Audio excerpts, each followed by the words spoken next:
Fala, povo abençoado, tudo bom? Espero que vocês estejam bem e que entrem nesse ano de uma forma abençoada, com um pensamento em Deus, crendo que será um ano abençoado, amém? Mas, Vicente, o ano parece que não vai ser tão bom assim, não. A gente vê que o cenário político não foi aquilo que nós cristãos, principalmente, esperávamos, mas eu creio que em momentos assim, quando o mal parece vencer, surge aquela dúvida, né? Por que o mal prospera? A palavra de Deus ensina que tudo tem propósito. O mal prosperar tem propósito. Aliás, a Bíblia diz que Deus quem estabelece rei e também os faz cair. Então tudo tem propósito. A gente vê isso na Babilônia, quando Deus levantou Nabucodonosor, o rei Dário, no Egito, quando Deus levantou Faraó para lidar com o pecado do povo. Então tudo tem propósito. Mas a questão que eu quero entrar não é essa, porque o mal prospera, e sim o que fazer quando o mal prospera. É uma visão diferente, porque pensar no porquê o mal prospera muitas vezes tira a gente do jogo. A gente fica olhando a prosperidade do mal, as pessoas se dando bem, as pessoas conquistando coisas, mesmo praticando iniquidade, mesmo praticando aquilo que a Bíblia nos ensina que é mal, e colocamos os nossos olhos nessas coisas naturais. Mas o crente, ele deve ser espiritual e ele deve ver tudo de forma espiritual. A pessoa espiritual, ela julga tudo de forma espiritual. Então, devemos olhar para essas coisas como aprendizado, tentando aprender algo dessa situação, tentando tirar algo positivo sempre da situação, embora ela pareça que não é favorável para nós. Devemos sempre estar prontos para aprender e a crescer em Deus, mesmo em situações ruins. Por exemplo, quando Deus levantou o rei Nabucodonosor para lidar com o pecado do seu povo, 3 homens se mantiveram fiéis a Deus naquele tempo: Sadraque, Mesaque e Abednego. A Bíblia diz que eles não se corromperam com aquilo que o rei Nabucodonosor tinha imposto. Tinha imposto uma lei que, ao tocar flautas, citras, instrumentos, né? Que todos se prostrassem diante da estátua que ele tinha estabelecido naquele tempo. E a gente sabe da história que Sadraque, Mesaque e Abednego não se prostrou diante da estátua e foram lançados na fornalha de fogo ardente, né? E Deus livrou eles grandemente. E Daniel, a mesma coisa no tempo de Dário. Dário tinha colocado uma lei que todos, num prazo de 30 dias, teriam que não poderiam orar mais a Deus, não poderiam fazer culto a outros deuses, teriam que, se precisasse de algo, teriam que correr ao próprio rei, né? E pedir ao próprio rei. Então, assim, e sabemos da história, Daniel não se curvou a esse decreto e manteve firme ao Deus que ele cria e a sua fé, e por isso sofreu consequências. Sabemos que Deus livrou ele, mas sabemos também que a história mostra que muitas pessoas não foram livres, né? Que Deus permitiu que elas morressem, que elas fossem cerradas ao meio, que elas passassem por martírios mesmo, para que o nome de Deus fosse glorificado. Deus também é glorificado quando o mal prospera. Por incrível que pareça, parece que é uma controvérsia nisso, mas a Bíblia mostra que o nome de Deus é exaltado quando o mal prospera. Vemos isso no próprio Jesus. Quando tudo se levantou contra Cristo, Cristo que foi um homem honesto, que foi um homem santo e puro, os homens tramaram contra ele, até que levaram ele à morte de cruz. A morte que é uma morte para os piores crimes da época, que era uma morte para os piores criminosos da época.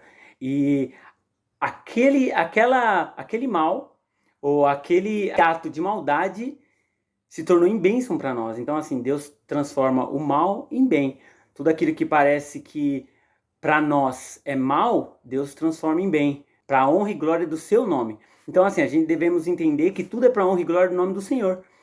Por mais que seja tentadora a proposta de que se eu fizer algo errado, andar desse jeito, fazer isso, isso e aquilo, eu posso prosperar ou chegar, alcançar meus objetivos mais rápido do que trabalhar certo, fazer o certo, isso para Deus é abominável. Deus nos chamou para ser santo, para andar em justiça, para andar em caminhos retos. Ele mesmo enquadrinha os nossos andar, Ele mesmo que é luz para o nosso caminho. Tudo que é luz, tudo que é bom, tudo que é puro, vem de Deus. Então, assim, devemos nos atentar e ver como estamos andando. Por exemplo, desde que eu voltei para os caminhos do Senhor, muitas propostas surgiram. Propostas de eu virar gerente de uma forma ilícita e acabar ganhando mais, e eu rejeitei. Teve propostas de fazer coisas erradas para conseguir bens mais rápido. Quando eu vim para cá, para Atibaia, entrou a pandemia, eu vi pessoas fazendo coisas erradas para poder pegar o auxílio e conseguiram. E algumas pessoas até me falaram para fazer também, dar endereço errado, fazer alguma coisa errada, ilícita, para conseguir o auxílio. Eu não fiz, não peguei o auxílio, acabei não pegando. Mas me mantive firme. O que eu ganho com isso, irmão? O meu coração com Deus, a minha vida com Deus, estando limpa e pura, a consciência com Deus, o coração, é isso que Deus chamou a gente para ser, é isso que Deus chamou a gente para viver. Um coração que agrada a Ele, um coração reto, um coração em justiça, irmão.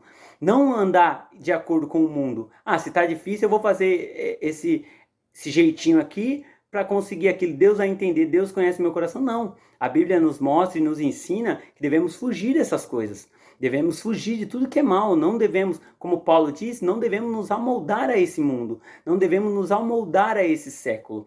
Pessoas, quando eu e minha esposa casou, que a gente não tinha nada, a gente não tinha nenhum colchão para dormir, não tinha nada. E pessoas falaram para nós, nos incentivaram, compra e depois para pagar, deixa para lá. Se pagar, pagou, se não, suja o nome, mas mais para frente você vê, não sei o que, não se preocupa com isso.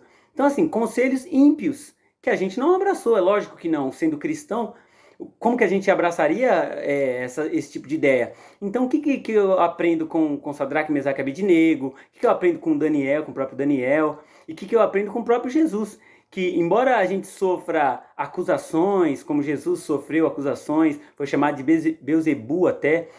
Então, assim, mesmo que a gente sofra, irmão, sofra, assim, acusações, sofra prejuízo, entendeu? Mesmo que a gente sofra até na carne mesmo, né? Às vezes alguma punição, ou seja agredido, de qualquer forma, a gente deve andar com a cabeça erguida, seguir os nossos princípios, crer que Deus nos justifica. A Bíblia diz que a vingança é do Senhor.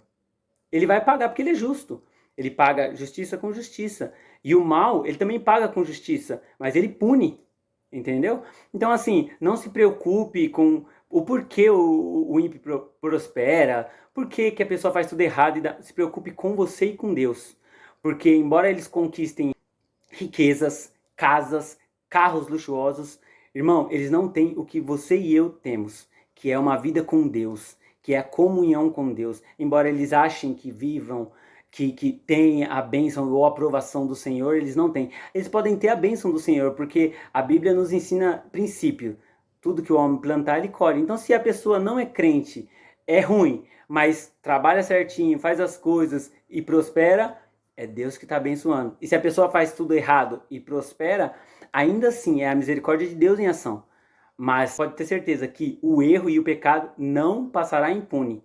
Não diante de Deus. Pode ser que passe nessa terra, mas diante de Deus que tudo vê, não. Porque a Bíblia nos ensina que de Deus não se zomba.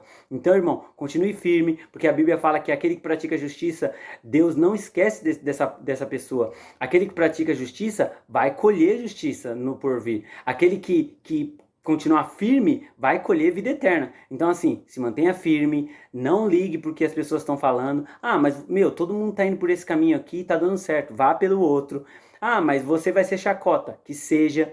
Mas você vai ser taxado como religioso, como o santão. Não importa do que as pessoas chamem você. Chamaram Jesus de diabo, de Beuzebu. Então, irmão, se fizeram isso com Jesus, vai fazer com você. O próprio Jesus nos alertou. Então se mantenha firme, continue de cabeça erguida, continue crendo em Deus, continue agindo em justiça, porque Deus ama a justiça. A palavra diz que Deus ama a justiça.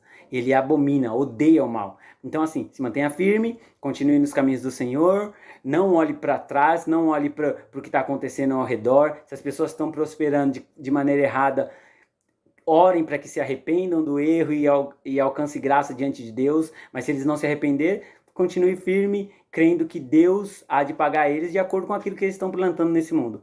Então, irmão, fica firme, que seja um ano abençoado para você, que você consiga vencer toda maldade, tudo aquilo de ruim que há em nossa frente, que Deus nos dê força, ousadia, para a gente nos manter firme. Não é fácil, claro que não é fácil, mas eu creio que o Espírito Santo, ele nos dá força, ele nos anima, e é ele que nos mantém firme nos caminhos do Senhor. Então, se entregue ao Senhor, clame sempre a Deus, que a justiça, a graça e a misericórdia nunca te abandonarão, nunca deixarão a sua casa. Amém? Então fique firme, continue nos caminhos do Senhor e não ligue para a prosperidade do ímpio.